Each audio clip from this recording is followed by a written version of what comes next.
इस नए और बेहद रोचक विश्लेषण में सभी का स्वागत है। आज हमारा लक्ष्य बिल्कुल साफ है। दुनिया भर की 20 अलग-अलग पर बेहद दिलचस्प घटनाओं और तथ्यों को एक शानदार डाइजेस्ट के रूप में समझना।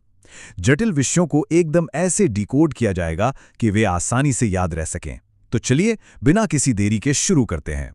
चलिए देखते हैं आज क्या क्या कवर होने वाला है। हमारे 5 मेन थीम्स हैं।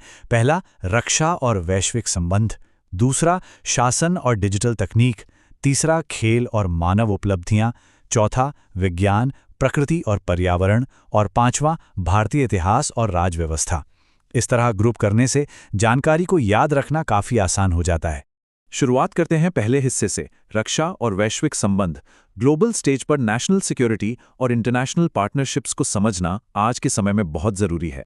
अब इस टेबल पर अगर नजर डालें तो भारत के सामरिक क्षेत्र में कुछ बड़े डेवलपमेंट्स हुए हैं। सबसे पहले डीआरडीओ और भारतीय नौसेना ने NASM-SR यानी naval anti ship missile short range का पहला हेलीकॉप्टर सैल्वो टेस्ट किया है। इसके अलावा कोलंबो में भारत और श्रीलंका के बीच INSLN डाइवेक्स 2026 नाम की डाइविंग एक्सरसाइज होने जा रही है।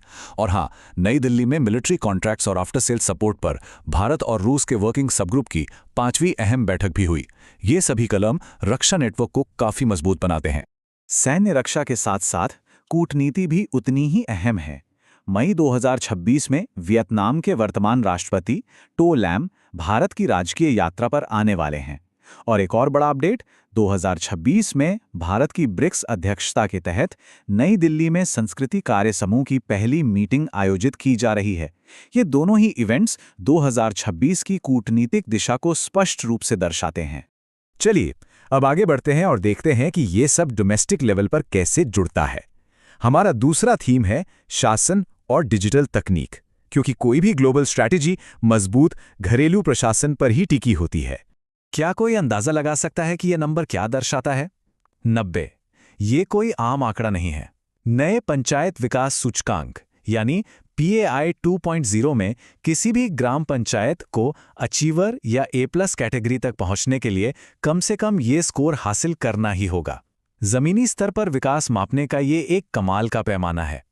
और इसी सूचकांक में टॉप परफॉर्मर्स कौन रहे? त्रिपुरा, केरल और उड़ीसा। काफी इंप्रेसिव।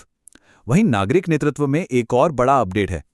अप्रैल 2026 में प्रवेश वाही का दिल्ली नगर निगम यानी MCD के नए मेयर के रूप में चुनाव। और ये बेहतरीन तरीके से दिखाता है कि सिविक टेक्नोलॉजी कितनी तेजी से इवॉल्व हो रही है। बेंगलुरु सिटी पुलिस ने नम्मा 112 हेल्पलाइन में इंडिया का पहला AI संचालित बहुभाषी फीचर लॉन्च किया है। सोचिए, ये कितना मददगार होगा। उधर EPFO का नया प्राप्ति प्लेटफॉर्म बिना UAN के भी निष्क्रिय PF खातों को ट्रैक और रीएक्टिवेट कर सकता है। और स्टार्टअप इकोसिस्टम को बूस्ट करने के लिए चैम्बर इंडिया और DPIIT के बीच एक अहम MOU साइन हुआ है। टेक्नोलॉजी से थोड़ा शिफ्ट होते हैं इंसानी क्षमता और स्किल्स की तरफ। हमारा तीसरा सेगमेंट है खेल और मानव उपलब्धियां। यहाँ खेल जगत से दो बिल्कुल अलग पर महत्वपूर्ण खबरें हैं। युवा एथलीट बेलेना हरिका ने समोआ के एपिया में राष्ट्रमंडल युवा और जूनियर भारोत्तोलन चैंपियनशिप्स के 69 किलोग्राम वर्ग में शानदार प्रदर्शन करते हुए स्वर्ण पदक जीता है। दूसरी तरफ भारतीय खेल जगत ने गोल्फ के वयोवृद्ध दिग्गज विजय कुमार जी को खो दिया है, जिनका हाल ही में निधन हो गया।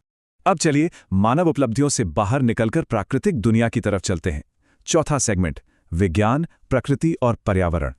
एक दिलचस्प सवाल, पृथ्वी के गहरी घाटियों और मेघालय में हुई बिल्कुल नई खोजों के बीच आखिर क्या संबंध हो सकता है? आइए इसे डिकोड करते हैं। सबसे पहले भूविज्ञान के एक टर्म को समझते हैं, गॉर्ज या V आकार की घाटी। असल में पहाड़ी इलाकों में जब नदियां अपनी तेज धार से चट्टानों को काटती हैं तो एक खड़ी ढाल वाली बहुत ही संकरी और गहरी घाटी बनती है। प्रकृति के कटाव का ये प्रोसेस वाकई हैरान करने वाला होता है। अब इस स्लाइड की जो बात वास्तव में दिलचस्प है वो ये है कि प्रकृति जहां एक तरफ खूबसूरत है वहीं दूसरी तरफ गंभीर भी हो सकती है। मेघालय की पूर्वी खासी पहाड़ियों में जुगनुओं की दो बिल्कुल नई प्रजातियां खोजी गई हैं, डायफिनस मेघालयानस और डायफिनस मावलिनोंग।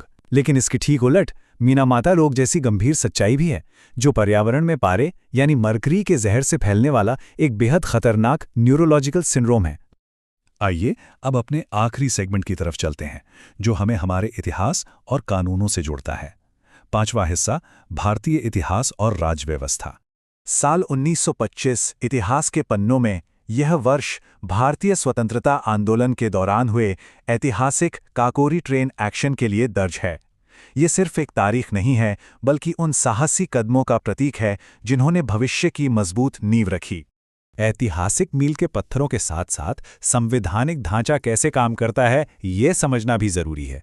तो क्रूशियल पॉइंट ये है, अनुच्छेद 85 भारतीय संसद के नियमित सत्रों, उसके सत्रावसान और विघटन की रूपरेखा तय करता है। इसके विपरीत अनुच्छेद 108 एक विशेष परिस्थिति को नियंत्रित करता है। ये तब लागू होता है जब राष्ट्रपति द्वारा संसद के दोनों सदनों की संयुक्त बैठक बुलाई जाती है।